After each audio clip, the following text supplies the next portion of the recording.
আসসালামু আলাইকুম। আজকে বিভিন্ন রকমের ফুলের কাজ নিয়ে টিউটোরিয়ালটা করলাম। এখানে 3 রকম ফুলের কাজ করেছি, 3 কালারের।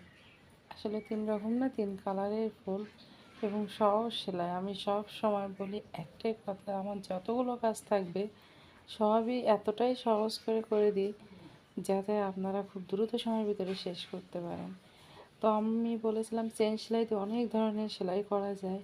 তো সেজন্য আজকে আমি একটা চেন সেলাই দিয়ে ফুলের তৈরি করলাম। তবে হ্যাঁ, চেনের সেলাই দেওয়ার পরে মাঝখানে আরেকটা করে ফুল না দিলে ওইটা ফাঁকা থাকলে ভরাট মনে হবে না। যেহেতু ফুলটা ভরাট দিলে ভালো দেখাবে, সেজন্য আমি ফুল ভরাট করে দিয়েছি। তবে প্যাটার্নটা হচ্ছে চেন সেলাই।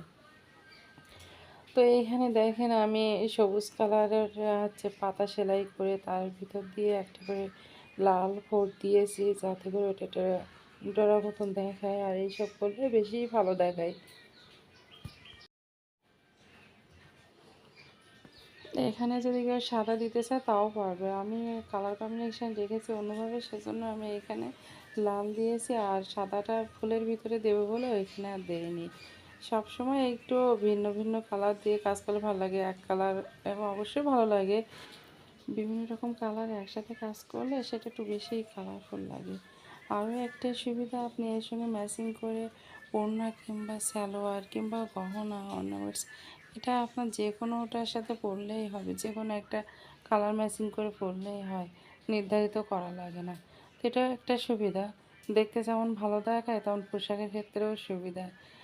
আর আজকে যেটা করেছি দেখেন, এখানে ফুল করার পরে তার মাথায় আমি ছোট ছোট মানে কড়ি যেরকম ওঠে ওরকম করে দিয়েছি, সেটা আরও ভাল লাগছে। এখানে আমি হাত দিয়ে ধরে রেখেছি, না হলে নিচে টান দিলে চলে যাবে।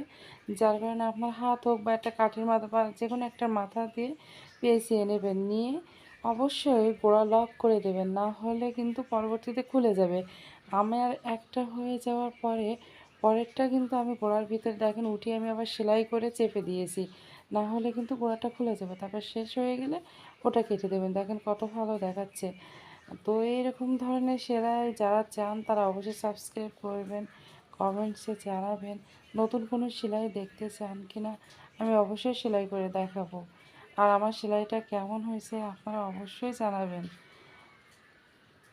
তো সবাই ভালো থাকবেন, সুস্থ থাকবেন, আল্লাহ হাফেজ। সেলাইটা শেষ পর্যন্ত সবাই দেখবেন কিন্তু।